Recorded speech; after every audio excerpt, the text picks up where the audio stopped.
ចាជំរាបសួរពុកម៉ែបងប្អូនចាមេឃក្តៅមេឃងងឹតចឹងទៅតិច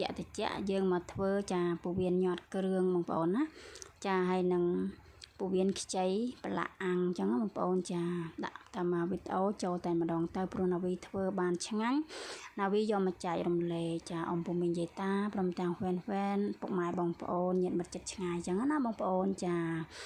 នេះកូនស្រីពៅមើលតមាត់គាត់បងប្អូនបាយក្តៅហើយយើងអាំងនៅឆ្នាំងអូវ៉ាន់ណាចាឆ្នាំងអូវ៉ាន់គឺល្អមែនតែនបងប្អូនណាចាបឺតជាតិឆ្អាបបឺតជាតិនិយាយទៅសម្រស់ជាតិខ្លាញ់ចេញពីសាច់ជ្រូកចឹងណាបងប្អូនចាបានណាវាចូលចិត្តប្រើឆ្នាំងអូវ៉ាន់នឹងឯងបងប្អូនអើយចានេះមើលកូនស្រីពៅគាត់ញ៉ាំជាមួយនឹងទឹកម្ទេសខៀវទឹកត្រីកោះកុងម្ទេសខៀវចារសជាតិគឺឆ្ងាញ់ខ្លាំងបងប្អូនមើលតមាត់គាត់ចូលចិត្តណាស់មិនថាលោកប្តីកូននាងខ្ញុំទេបងប្អូនណាចាតែបងប្អូនកំងណាវាមានបងប្អូនណាចាធ្វើថ្មីស្រស់តែម្ដងធ្វើជាលក្ខណៈគ្រួសារទេបងប្អូនអើយចាណាវីលក់ហ្នឹងតិចទៀតណាវីបើកហាងហើយបងប្អូនណាចាព្រោះណាវីនៅគិតគូរពីសុខភាពពីសុវត្ថិភាពចាពីអនាម័យជាចម្បងចាអញ្ចឹងណាវីដាក់បើកហាងហ្នឹងគឺណាវីដាក់ចាស់ស្មីនផ្ទះព្រិល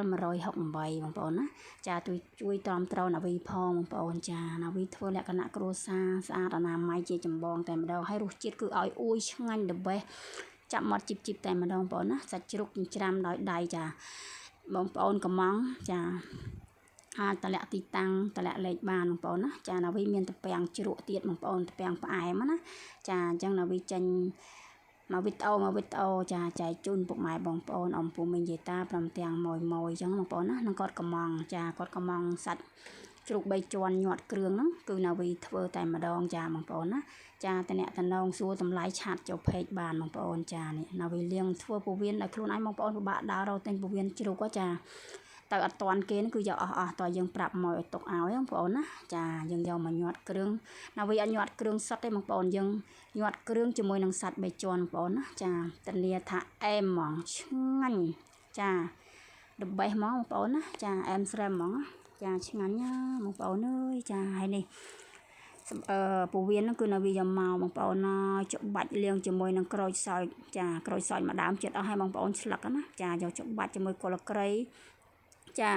យើងច្បាច់ជាមួយអំបិលបងប្អូន4-10ទឹកចាច្បាច់ហើយច្បាច់ទៀតអស់អំបិលម្ដង4-5ក្បងដៃបងប្អូនហើយណាវីស្ងោរពវៀនខ្ចីនេះជាមួយនឹងស្បែកជ្រូកដើម្បីប្រឡាក់អាំងអញ្ចឹងតែវីដាក់តាមវីដេអូទៅបងប្អូនចង់បានពវៀនខ្ចី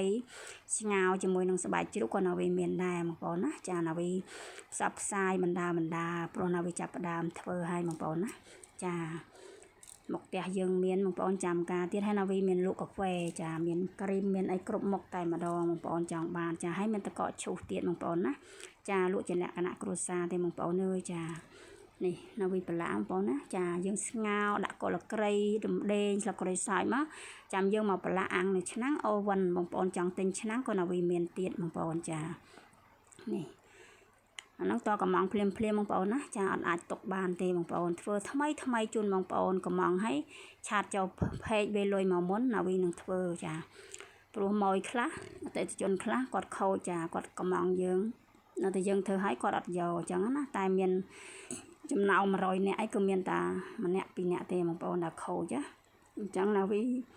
ត្រូវបងប្អូនវេលុយមកមុនបងប្អូនចង់បានរបស់ឆ្ងាញ់របស់ធម្មជាតិពិតណាវីធ្វើជ្រូកស្រែបងប្អូនចាជ្រូកស្រែហ្នឹងកំងម៉ួយបងប្អូនណាមកផ្សារហ្នឹងគឺមានតែមួយទេចាអញ្ចឹងទៅយើងកំងជ្រូកស្រែគឺថ្លៃបងប្អូនចាតានីថាបងប្អូនដាក់ចូលមាត់ទៅជាតិខ្ទិះពេញមាត់តែម្ដងនេះមើលពវៀនឃើញណាវីអាំងនៅឆ្នាំងអូវ៉ាន់ពវៀនហ្នឹងគឺមកអែមហ្មងបងប្អូនចានេះឆ្ងាញ់ខ្លាំងណាចាចឹងកុំភ្លេចទ្រាំទ្រណាវីផងចាណាវីបើកលក់ឲ្យបងប្អូនណាចាបើកបណ្ដាឲ្យបងប្អូនតែនៅតែធ្វើហាងចាចាប់ផ្ដើមបងប្អូនណាចាចឹងបងប្អូនមានចំណាប់អារម្មណ៍ចាទិញទៅនិយាយទៅកូនទិញឲ្យកូនដែលយើងធ្វើបាយសម្រាប់គាត់ពើព្រឹកអីណាវីមានបាយមានកាហ្វេមានកាទៀវមានស៊ុបប្រហិតមានអីចឹងទៅបងប្អូនណាតែណាវីលក់នៅហាងនៅផ្ទះណាវីណាបងប្អូនចាឃើញទេណាវីដាក់អាំងបងប្អូនឈ្ងុយម្រះព្រៅផងអីផងចឹងបងប្អូនណាចានេះឲ្យសុទ្ធតែសាច់បងប្អូនចាហើយគ្រឿងបុកដោយផ្ទាល់ដៃខ្លួនឯងតែម្ដងបងប្អូនណាចាកិនគឺអត់ម៉ត់ទេយើងបុកដោយផ្ទាល់ដៃបងប្អូនឃើញទេចា ចឹងបានថាកំងមុនចាវេលុយមកមុនតម្លាក់លេខតម្លាក់ទីតាំងបងប្អូនណាចាណាវីនិ